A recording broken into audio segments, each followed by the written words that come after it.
Good evening, everyone. We're going to call this meeting to order. It's Tuesday, March 5th, 5:31 p.m. Roll call, please. Ms. Yetsey? Here. Ms. McCarthy? Here. Ms. Saxon? Here. Mr. Muir? Mr. Bach? Here. Ms. Tamira contacts me and says she's running a little bit behind due to traffic, so she'll be here shortly. We don't have, is there anything to finalize on the agenda? The agenda is final as presented. Thank you. That takes us to Superintendent Treasurer's Report. Thank you so much. Our first report of the night is focusing on our high school trip to the Dominican Republic, and I'm going to turn that over to Mr. Ahern. Well, and I'm going to quickly turn it over to Mr. Mott, who's here representing high school. He's going to be the head chaperone on this trip, and he's got a PowerPoint that he would like to share with the board, and we'll entertain any questions you may have. Thank you, Mr. Mott. Thank you. All right, so we're going on a 7-day trip to the Dominican Republic, and it's a service trip, so it's not just sightseeing, it's actually working with an organization. And I'll tell you guys a little bit more about the other trips. I've done another trip similar to this in the past, but this is through the organization of Explorica. They actually sent me all of these slides, and I just put the information on that was applicable to our trip. So a little bit about me. I'm an English teacher at North Ridgeville High School. I've traveled to Europe, Africa, Central America, and South America, and all of those trips were service trip oriented.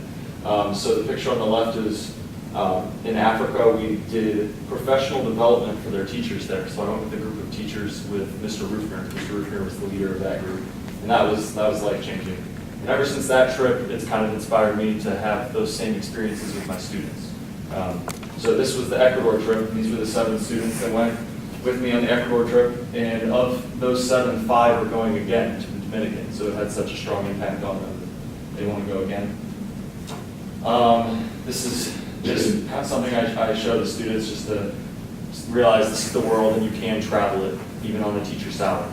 So it's been a fun experience there. So why they should travel? It expands their worldview. They grow personally, and it's a marketable experience because they all want to get into college or some career that if they've traveled, it makes them stand out. So that's another selling point for the trip. So this is a little bit about the company. They are very similar to the group called EF, which is Education First. That's the biggest travel organization. This is the second biggest. And the guy that runs Explorica came from EF, and they work almost identical. So that's kind of where we're at with the two groups. So they've done it for 15 years. They have more than 1 million travelers, 75 countries on all 7 continents. The students paid one price, and that covered everything except for lunches. So that actually I like that because then they can choose where they eat for lunch when we travel. It includes a tour director. That's the best part because you have someone that actually lives in that country, that knows the languages, knows the people. And whenever I've traveled, my tour guide has been my favorite person. So, and the students feel the same way. And they're with the group 24/7. So they do all the organization. I really just make sure the kids aren't doing things they shouldn't be doing. That's really my main role on the trip. They have systems in place at all levels of operations for safety. There's all kinds of numbers you can call if something happens in emergency situations. So here's a little bit about their safety, proactive risk management, expertly trained multilingual tour directors. There's 24/7 emergency support, daily tour updates so that they actually post daily what we do, kind of like a blog, and the parents can follow that. This trip, we're going to be in big cities. Mainly my last trip, we were in the Amazon rainforest, and we had no Wi-Fi, no nothing. We actually had an earthquake happen when we were there. That was interesting. It was my first earthquake I ever felt. It wasn't serious, but they have 45 offices around the world. It's actually a 6-to-1 student to chaperone ratio, comprehensive liability coverage, and trusted travel protection plans. I did actually add a slide today that must not have got on here, but that's okay. It had a little bit about the other trip and the students that are going on this trip. So we have 25 students going on this trip for spring break, and there are 4 teachers going with us on that trip as well. My mom, who's a Spanish teacher in the district, 2 other English teachers, and who's the other one? Oh, and then my wife, Mrs. Muck, is also going on the trip as a chaperone. So here's a little bit about the trip. It's a 7-day trip, and it actually breaks down each day what you're doing. So it's not all working, it is sightseeing as well. So day 1 and 2 are more sightseeing. Day 3 and 4, we're volunteering at an orphanage. So that's the service for this trip. We're going to be working with orphans of all different levels. And we've had monthly meetings, and I've shown students the videos of these orphans, and they live in bunk beds. They have almost nothing. So the students are going to be able to have a real impact in their life. Day 5, 6, and 7, they're all more sights. 5 is sightseeing. Day 6, they give us a free day at the beach, so beach day. And then day 7, it includes the zip line adventure as well. So here's what it looks like for the blog. This is what is included in the trip. I think I've covered, basically everything is included, like I said, except lunch. There are opportunities for students to get high school and college credit, but I don't think any of my students are pursuing that option, but that was an option. This is a little bit about the financial side. We're kind of past that, and then also there's protection plans,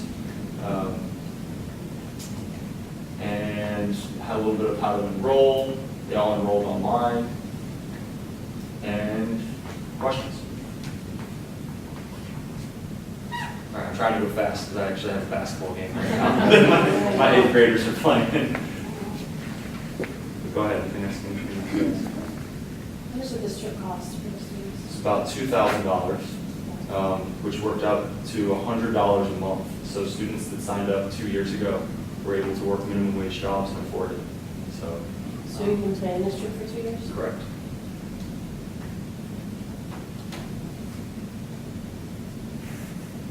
So all students, and are they all your students or just high school? They're all Ridgeville high school students.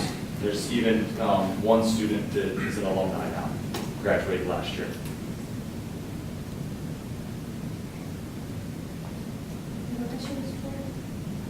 Are there any issues with immunizations or? Yes, so we've had monthly meetings, and one of those meetings was for immunizations, and really the only one that they needed to get was typhoid. The other ones would be all just the standard vaccinations. Anyone else? Thank you very much.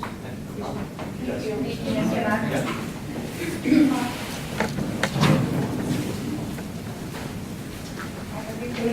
Thank you. Homestead Falls. Brian Morgan's covering for me right now.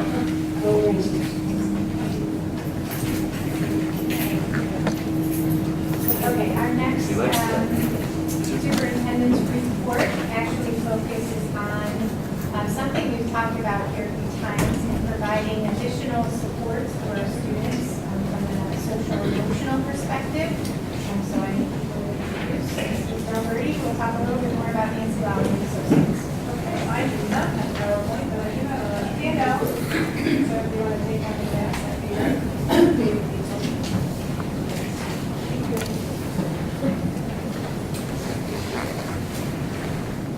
Okay, so as we talked about, trying to increase the mental health supports throughout the district, I've been doing research, and we've come down to establishing an agreement with Nancy Lowry and Associates, which provides mental health services to individuals, families, and groups of all ages.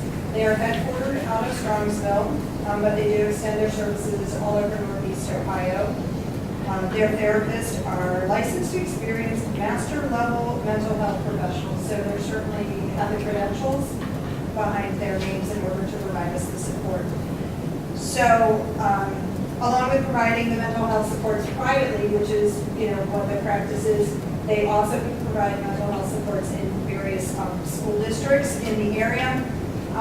So I was actually talking to one of the people from there today, and I said, name a couple of the school districts that you worked with, that are currently working with, and so he was able to quickly pull out, they worked with Lorraine, Strongsville, and Garfield Heights. He said there were others, but we didn't get into the names of all the other districts.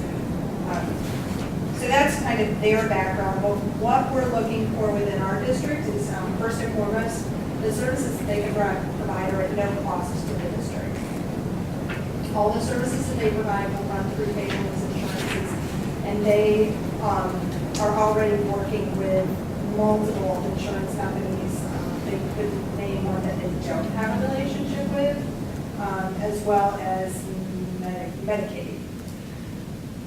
And the idea is that they will come on site and provide that emotional and behavioral support, but their intent is not to come and replace the counselors. It's really to supplement, to provide additional supports that are almost out of the scope of some of our counselors.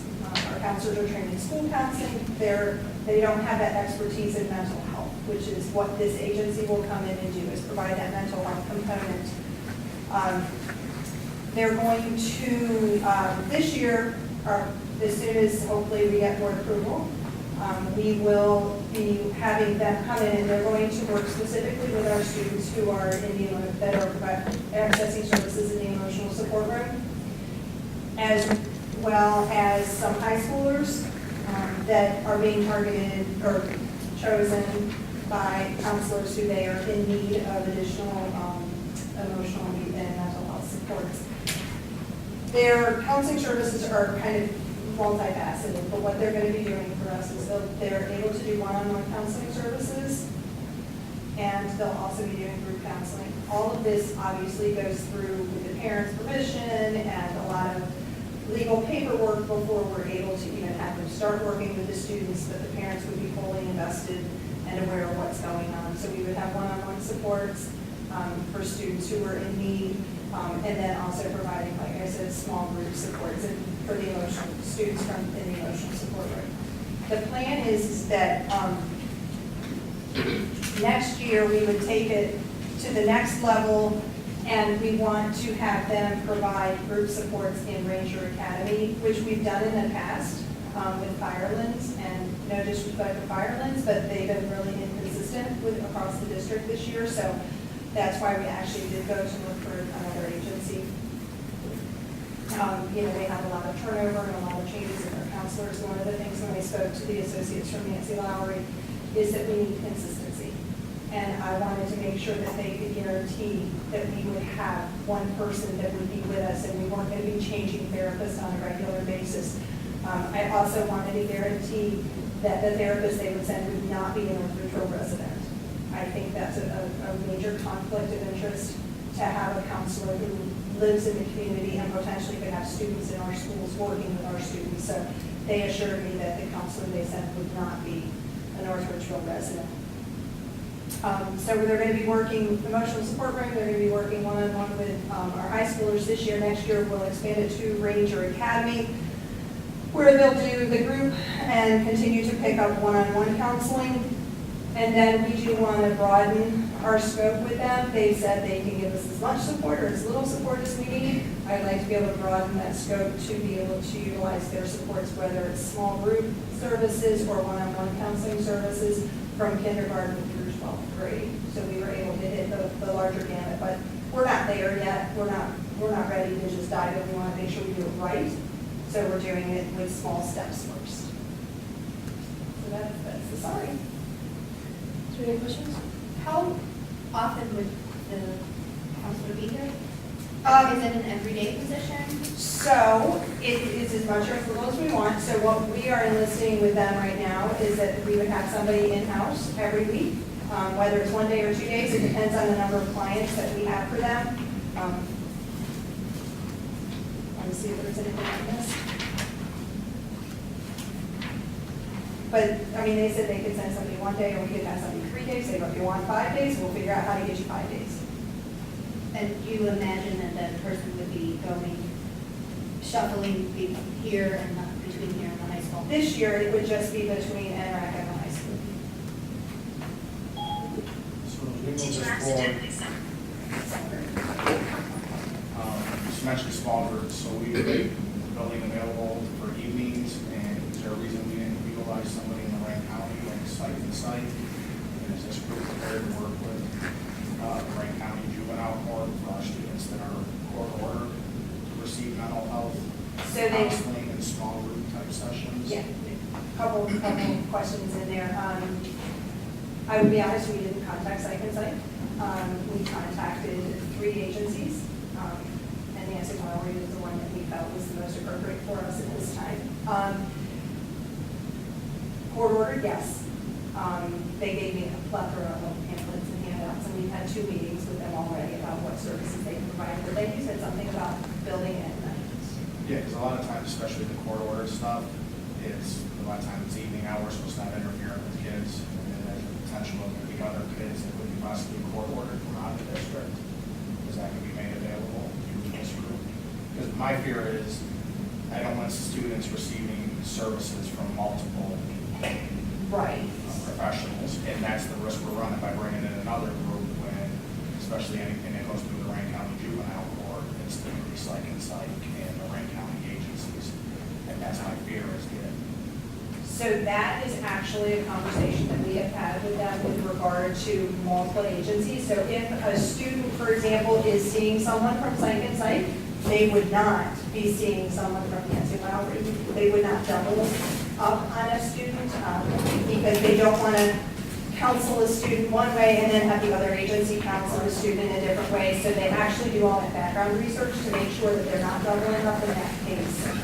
But I know that they can be ordered. We did not talk about after school hours, so I don't have an answer to that. Well, as we move forward and develop the program, I'd like to see us reach out to the right now and see if we can provide services that make sense. So that we're offering consistency, which is for our students in the district. Absolutely. Okay. Any other questions? Thank you very much. And our final, thank you, Mr. Miller. Our final report tonight, that we were going to set up. We had some conversation early on in the year and subsequently after our time at Capitol Conference about bringing board docs into the district for management of our board meetings. We are moving to a board docs platform when we redo our policies with Neola. They do use board docs as their platform, so it will be a familiar platform for us. Tonight, our intention is to give you a very high-level view of what board docs can do in terms of board agenda setting and overall board agenda management. So from the time we begin the meeting through the time we finish the meeting and publish minutes and or videos, board docs can host all of those for us in one place. Again, it's probably a 10-minute overview, time for a few questions. My intention would be to, over the course of the next week, gather questions from you based on tonight that aren't answered, and we will have them answered in time for our board retreat. So just to be able to gather that information, answer your questions, and most appropriately, potentially look at a solution that might help us out down the road. It should be on the line. Hello? Hi there, how are you? Good, how are you? I'm doing great. This is Keith Earn, the Assistant Superintendent. You're on the speakerphone with the Board of Education. Well, hi everybody, how's everybody doing? Doing well, thank you. Hey, thanks for spending a little bit of time with me today. I know it's just going to be a brief, overview for that. A little bit about myself. I worked 30 years myself in public education. The last few years, I would say the last 8 years, I worked here in Toledo, Ohio for the school board here in Toledo. And we brought board docs to our district in about 2009. And it really has changed the way we do business. So thank you for having me and letting me show you how to use board docs and how it will benefit your business. First of all, navigationally, this is my demo site here, so I kind of mocked up a site for you here. Your logo will go here. Of course, the gaps across the top. We have, in Ohio, we have 570 school districts that use Florida, and we have a 98% retention rate. One of the biggest reasons for that retention rate is the ease of use. Board members, community members, very easy to use Florida. This past year, across the top, let me know where you're at. So now you're on your feature page. You might hear the documents, newsletters that you might want to share, policies that are under review, or goals. Once you hit the meetings tab here, now all your meetings are here in archive, easy to view or to print the agenda. If you still wanted a printed agenda, you can do that. Once the minutes are available, they'll show on the tab.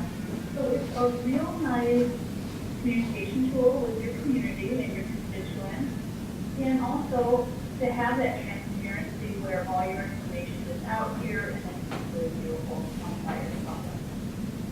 So now if you select the meeting, notice that your agenda tab is now highlighted. Again, you're not getting any back buttons or no windows you're opening up on top of other windows. It's simply what's highlighted up here, and then your agenda will fall down the side here. And then whatever you would have highlighted then would open in this window. So again, what's highlighted across the top, that's on the side, that opens in this window. Also, your policies will be in here, very easily searchable. So you can have your full board policy in here. You can go in and put revised days, when you retire, days when it needs to be reviewed again. So really a nice management of your policy and of the life cycle of your policy from draft to retirement. Here you can have in here in very easy manageable. We have the library here for you, and put all sorts of different things in here, also where your strategic goals are. So if the board sets the goal to, let's say, employ some resource officers, or to engage the students in developing trust-supported relationships, every time you have agenda items that pertain to that goal, in the library feature here, you can see the progress of those goals. So you can see how many times that item has been put in front of the board, at what date of the meeting, and then if the board has approved that item, or if it was just, an action item for recommendation.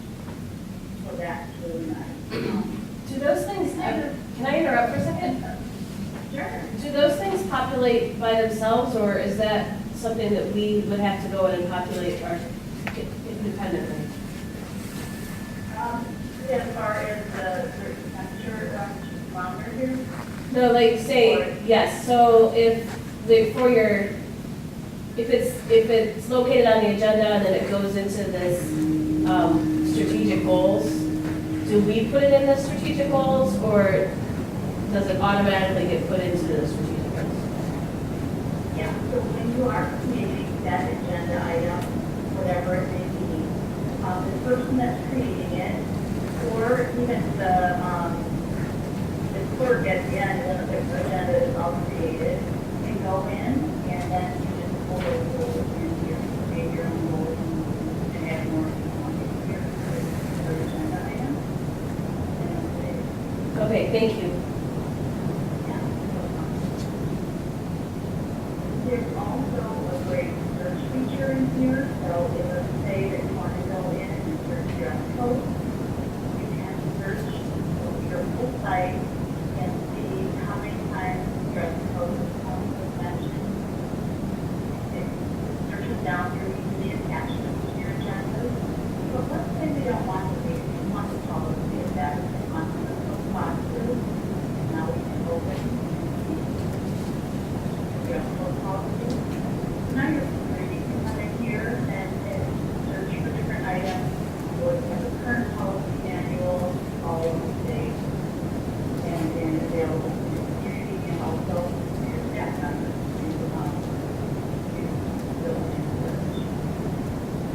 For board members, you'll have to sign in. With that sign in, you'll be able to have an additional box that is search. Now you can search, just say, let's say that school had this, and you didn't know what to do with it because you don't have a policy on that, if you ever had that problem before. If you click meta search, now you're searching our 3,000 subscribers dedicated database of information. You can do a little bit of research here about public information on other districts that you sort out what their information is out there. If you're looking for different policies or maybe something that you hadn't ever dealt with before. That's a nice research tool.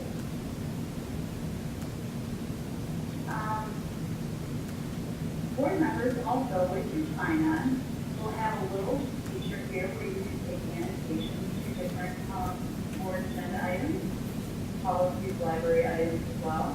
So if you wanted to ask a question about the budget or, where that budget source was going to be, you can make a note here, and that's a private note, and it's tied to your sign-on. Nobody else can get note, it's a private note. Now notice that annotation becomes yellow, so as you're going through your agenda, you'll notice it turns yellow when you have an agenda or a note on your agenda item.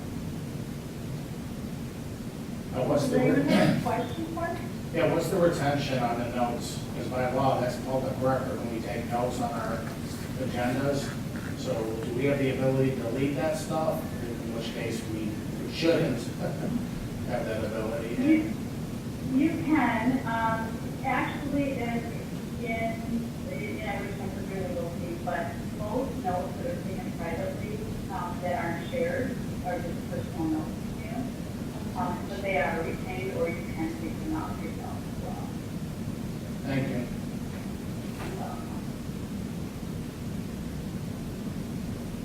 Does anybody else have any questions for me? I noticed that you had something on there that said Friday notes. Is that something that, right, somewhere around there, is that something that the community would see, or is that only, let's assume that the superintendent wanted to have communication with us, is that something that only board members would see? Somewhere I saw that. Yes, in each, you can set it up either way. So if you want to have just those Friday notes and you want them to be just the correspondence between your board and superintendent, you can mark those private in here and attach them. And then they would be able to see them as board with your sign. And then the screen that the community signed in at, where they could find the agenda, I did not notice, maybe I just missed it. Is there a video tab? With all of our meetings having video, I'd like to make sure we can attach that. Yes, I'm going to show you here. This is another district in Ohio that uses for the, they use their video really, really nicely here. So this is a public facing side, and this is once they have their meetings, their previous meetings, so they can go here based on that date and look at the minutes, so you can look at the minutes of that meeting. Out there. And then you can also watch the video of the meeting. So now when the meeting comes up, you can watch it, or you can go down and say, well, I just want to see the resignation during that time. Now it will take it to 30 minutes into the meeting. So it also allows you to go down and extend those items and just watch that action. So that's just nice for your community as well. Maybe they don't want to put a full hour meeting, they just want to see a particular agenda item.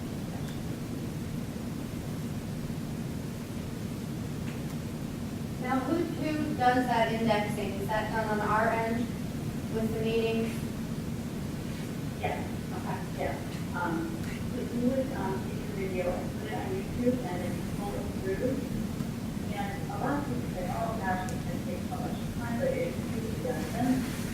Because just on the manual side here, it shows you already what your agenda items are, and then you put, that will be the video and just put minutes on that. So it's really a quick process. And in Ohio, we see more and more districts that are doing that, so it captures the spirit around the discussion and the items that you vote on.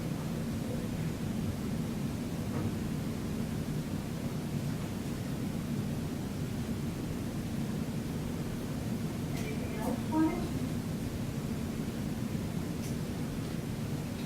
I don't see any other questions. Any other pictures you want to show us? I'm sorry, I interrupted you. Oh, no, that's okay. I was going to say we are ADA compliant as well. And if questions come up, in the next couple of days, feel free to reach out and happy to answer any questions that you might have. Okay, great. Thank you very much, we appreciate it. Thank you so much.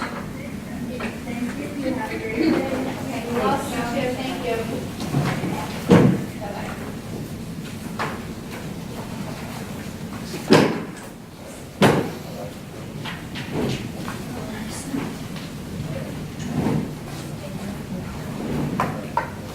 And back to the superintendent. Thank you. One thing, I will set up a Google Doc and share that with everybody. If you do have questions about Board Docs, you have obviously the ability to reach back out, get those questions answered, and I hope we can follow up and have, maybe talk through if there is some interest, what that might look like for us and what the rollout might be and what direction we want to go as a district. So I will share a Google Doc.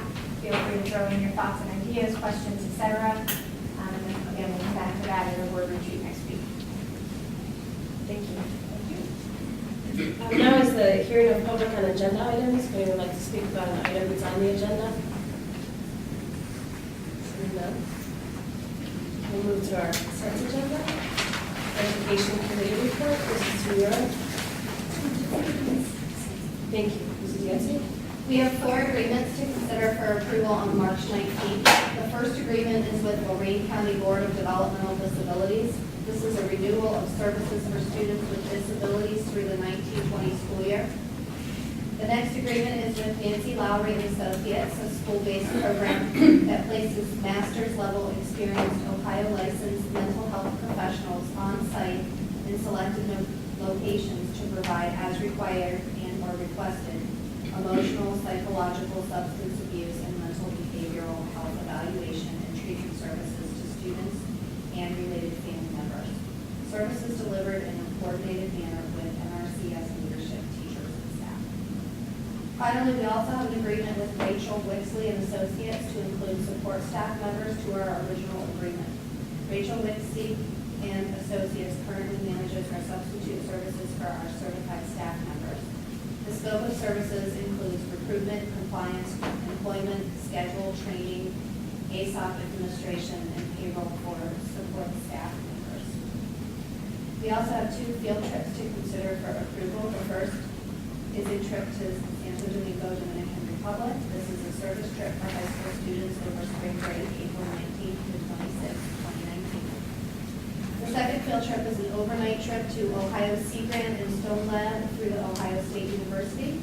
This trip is for Ranger high-tech students May 16th and 17th of this year. Finally, under the education report, we have the brochure for summer school 2019. The courses and fees are listed for the board's consideration for approval. That concludes the education report. Does anyone have any questions? Any discussion? I have a question about Rachel Wixley. I understand if we accept this contract, it will be our support staff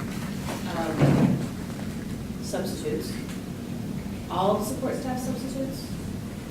With the exception of bus drivers who require a licensure that is outside the scope of what they can be hired. And then for the Stone Lab trip, that's for, just a clarification, that's for 7th graders, correct? Yes, that is correct. Thank you.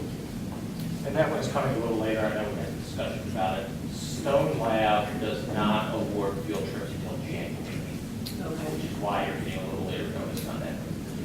Because they will not tell you if you've been accepted until January, and provide you a date until January. So if we look forward to doing it again in the future, we could look to do the approval, but if we do that, we won't know a date. Gotcha. I did speak with Ms. Durkin, and she has not had her parent meeting yet about this one, so she was waiting for it. Thank you. Okay. Do you have any other questions about contracts? Okay. That takes us to policy committee. Mrs. Saxon? Yes, the policy committee met and we have a need to adopt and amend 4 OSBA policies. The first policy is a new policy for online banking, electronic funds transfers. This policy outlines the responsibility and management of all online banking activities and electronic funds transactions. It also details those positions responsible for each level of transaction and authorization. The next policy is for the procurement and use of naloxone, Narcan, in emergency situations. With the adoption of this policy, our district staff members can be trained to administer Narcan in an apparent opiate-related overdose emergencies. We also have a policy for the procurement and use of epinephrine auto-injectors in emergency situations. With the adoption of this policy, the district can supply and administer epinephrine in life-threatening situations. The final policy for consideration is an amendment to the community use of school premises. While space is always at a premium, it is important to provide use to our community to the best of our ability. We have the need to expand the group types that are able to secure time in the facilities. The amendments to the current policy include the use by all groups, not only those with a 501c3 designation. It also includes a fee structure for those groups to use the facilities. That concludes the policy committee report. Is there any discussion, any questions? I don't see the amendments to the facility usage in our packet. Was that sent to us electronically? And I did a questions if we have any clarification on those groups.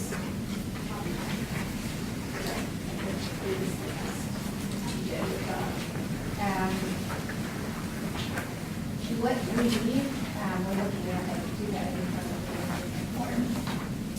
And perhaps Mr. Younger might have some insight on this. If you don't, that's okay, we can certainly go back and look. The question surrounded the difference between the North Ridgeville community groups, where the examples are Lions Club, River Club, etc., versus Group C, North Ridgeville nonprofit groups, and what the difference was between the 2 levels. What we surmised at the time was there are lots of nonprofit groups out there that don't directly work in community service oriented way that directly impact our schools. That was my best guess at what the distinction was between the 2 at the time.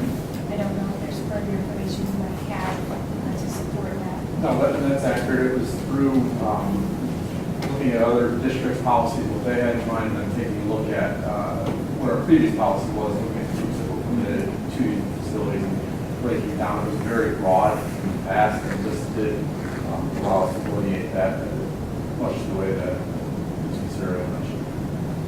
So it's outside of North Ridgeville nonprofit groups. But there was I'm not looking at it, so I just, and I know I was even part of those discussions, but it was so long ago, I'm like, I don't remember what, it was like Group C, Group D, they just seemed like they could have been one and the same, but there was cost differences. I apologize, I'm not looking at it, no, it's not your fault. I don't believe having nobody at the table who actually put this policy in place, that we know exactly what the intention was of those groups. One of the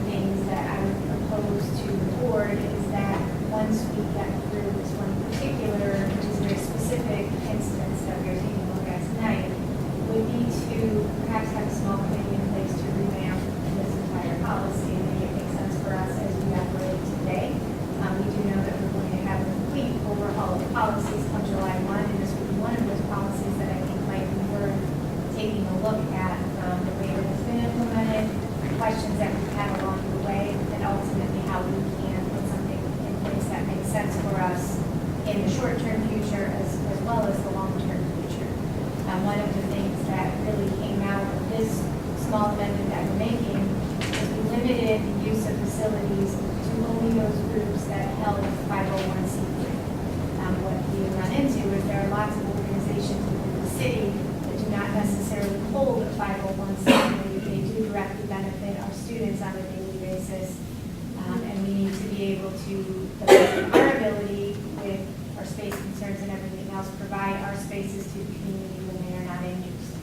And that is essentially how this came to be for the amendment we're making tonight, based on a travel basketball group, the MAC basketball group specifically, who is absolutely willing to pay the district for our time and for our services, allowing them to use our space as well as benefiting our boosters groups through concessions. So that is the change that we are looking to make for tonight. Moving forward, though, we certainly can, again, through the use of NEOLA, put something in place that makes sense for us moving forward. Marcy, your question, the designation, the difference between the two different line items. One was relative to Parks and Recreation, and the partnership the schools have with them. Yeah. And then the other 501c3 was then a different designation for your Lions clubs and the other 501c3. And that was a third one. That was the initial conversation. Right. And that was where my question was, it's like we have Lions Club, Rotary Club, and we have North Ridgeville Football League. Like, so okay, it made sense, but then I see North Ridgeville nonprofit groups under that. So I think as long as we're still revamping it, and, because then there was also the question about waiving fees for students. Well, was it, we talked about like Leo Club versus kids in the football program, so where do we, just so it's very clear to our community groups, there's nobody. Yeah, I've only been to 2 Parks and Recreation meetings, and it's been brought up that their permits are being denied right away. I tried to look into some of the kids, I mean, a couple things that was signed by our board that said, basically very similar to this. But I'm not real sure how to answer anymore. I've answered them the best I could, but I'm assuming you were asked the same questions when you were on Parks and Rec. It wasn't. So maybe let them hear their minutes. How was it for you? I mean, but I was on Parks and Rec for 6 years, so that was a long time. Yeah, so. Yes, so I know with the new AD coming in, and that's going to, I agree, sure that was at the time. And there was different people employed in Parks and Rec during that time period too, so. That was part of the reason they're probably getting beat up now, is you come downstairs and beat up on me about the same questions. So typically I come back to our meeting. So I wouldn't have to take that because Frank already took it. So, Mrs. Tamara, I would encourage you, if things do come up, to perhaps give them some time that you can look into it, get back to them, and reach out to Mr. Yonker, who might be able to help with any scheduling conflict that might have been in place. And my guess is that it's denied for a very good reason, not just because it is denied, but because there's probably another group in the space, which we run into daily. And again, it's part of the reason we need to revamp this in order to put something in place that makes sense for us in the short term as well as in the long term, when potentially we have other facilities to be able to share in this. Thank you. As part of the answer, quite frankly, the frustration with Parks and Recreation is when permits were sent in through the channels, and we've since dealt with it, but the issue was being reassured that it was a non-issue, and then having the permits denied late in the game. So there's a benefit to having them denied up front, so that Parks and Rec or anybody else has the opportunity to find space elsewhere. Okay. So he knows that. He knows that. I'm concerned a little bit about this when we do this revamping of the policy. We already, as stated, we have such a premium on space. We have organizations that have to practice elsewhere, not in our own facilities. And when we open this up to include even more people that would be using the facilities, what will happen to those organizations that go and give money to places like Elyria because we can't, we can't provide resources for them. So that's certainly something that when we work on that policy, that we need to make sure that we're addressing the fact that we already have organizations that can live here. The current setup, discussed it before, there has been a higher as far as who's approved when, the schools having first rights, parks and recreation, and second rights. So especially for-profits, it would be no benefit to the district to start getting out the nonprofits, especially parks and recreation, in favor of for-profit companies. So I think that's something that can easily be addressed. The reason groups are currently running stuff outside here is because the schools can only accommodate, say, one practice for basketball, and then the coaches decide, well, I want to have two, and then they are, and it is frustrating, they have to run stuff, you're reading stuff. But part of the answer is too, we're supposed to be a division, and then their gym was never built. Due to all kinds of reasons that go back to the start of the project.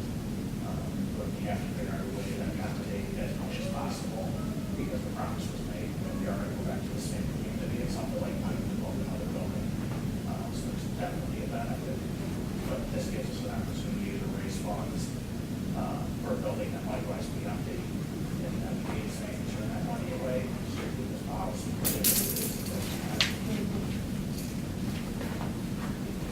Thank you, everyone. Discussion. That takes us to communications report. Yes. We have several gifts to schools to accept, and we thank the community for the tremendous support of our students. It is recommended that the Board of Education accept the following gifts with appreciation.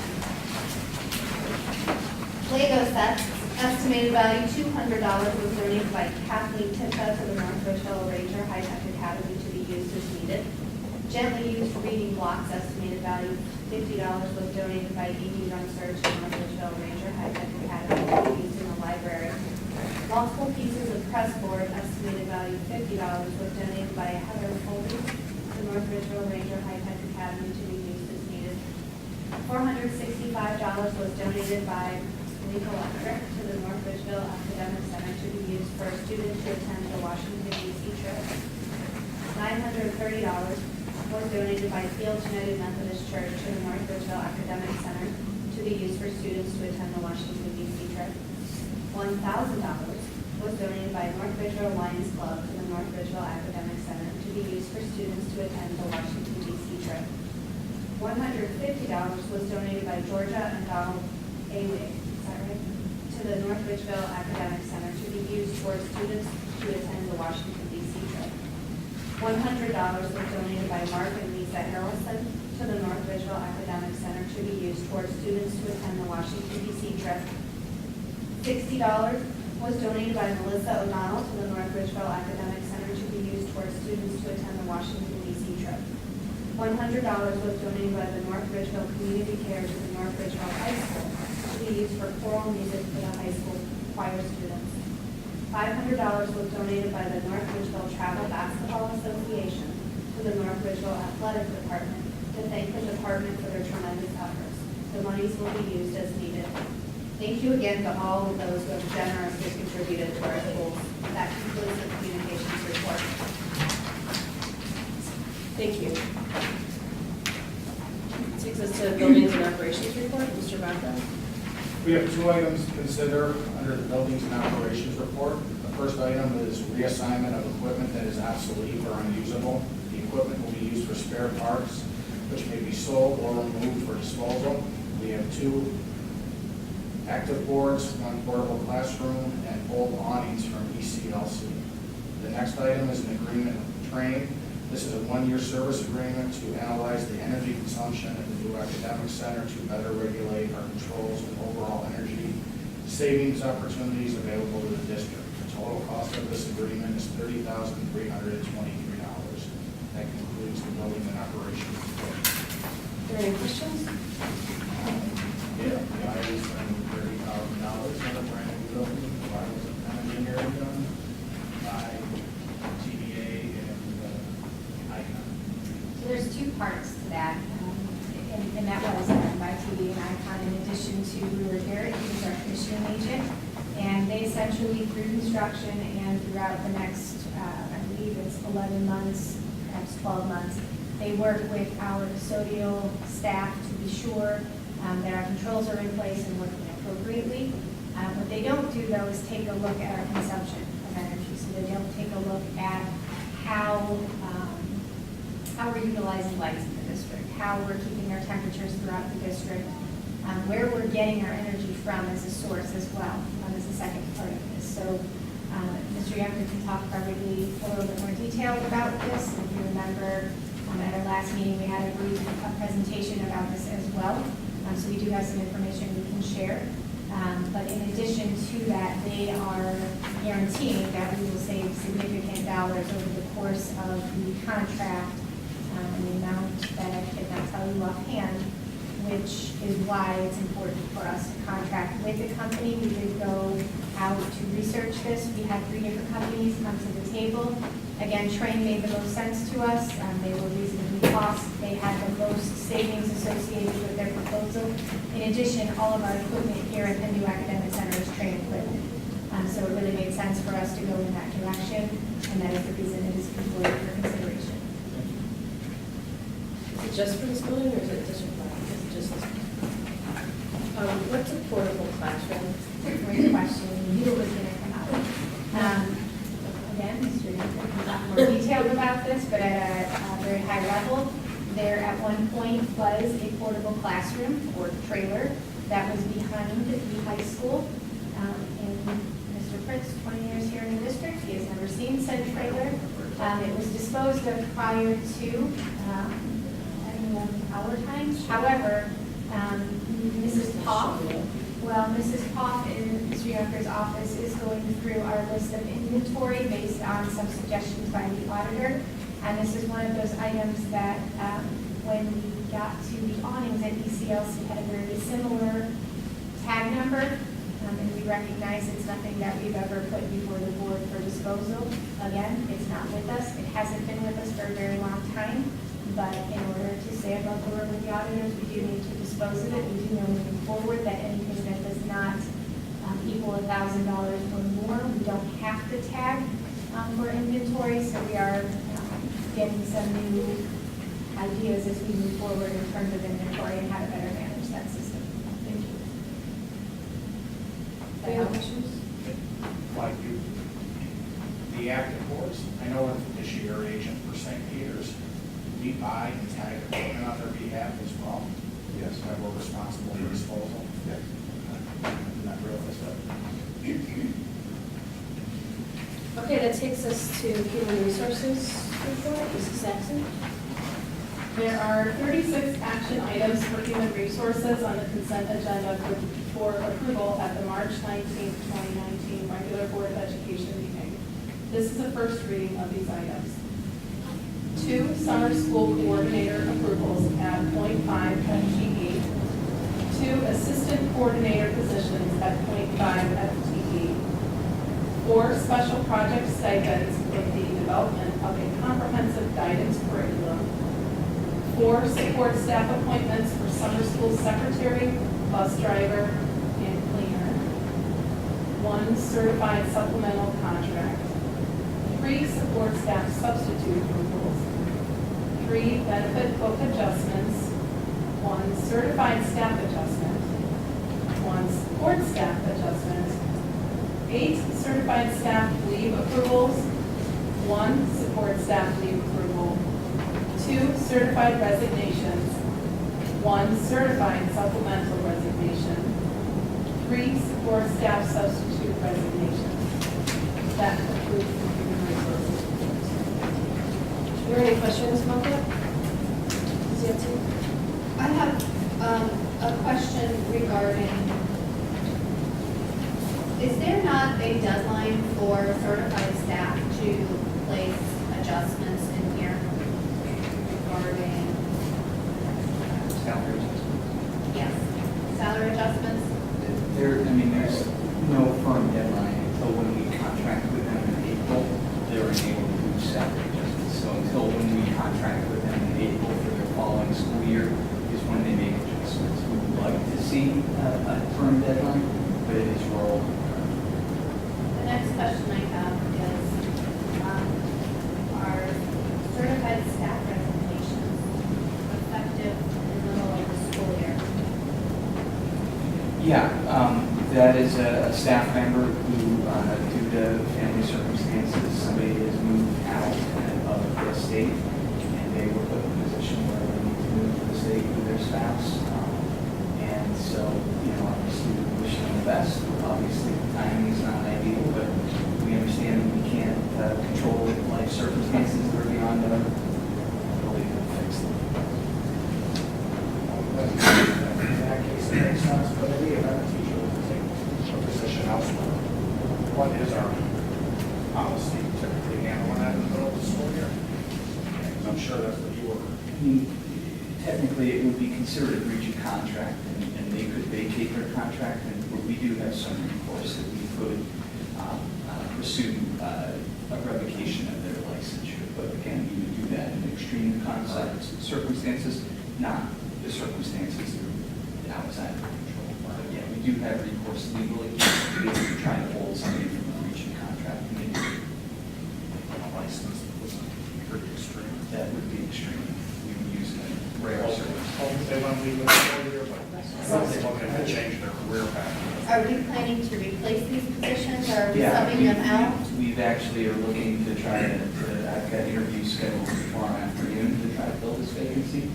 Are you doing long-term stuff? This is going to be this will be a long-term replacement for the remainder of the year. And then we try to post the position and pull it all of the other postings. The first position there is not actually going to create a vacancy, so as a teacher who is in her second year as a leave replacement, who has told us that she will not be returning for the 1920 school year. Oh, okay. So that is a position we've just gone ahead and put on there so that we can fill it next time.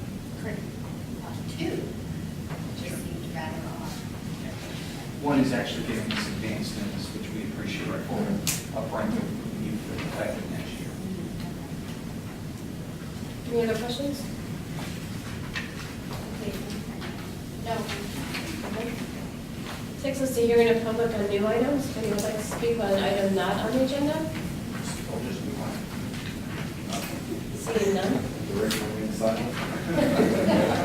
It is recommended the Board of Education enter into executive session to discuss the appointment, employment, dismissal, discipline, promotion, demotion, compensation of public employees, and matters related to negotiations of public employees. Second. Moved by Mrs. Tamira, seconded by Ms. Yetsey. Is there any discussion? Roll call, please. Ms. Tamira? Yes. Ms. Yetsey? Yes. Ms. Sacks? Yes. Mr. Bach? Yes. Ms. McCarthy? Yes. Thank you, everyone. Have a wonderful evening. Thank you, Ryan.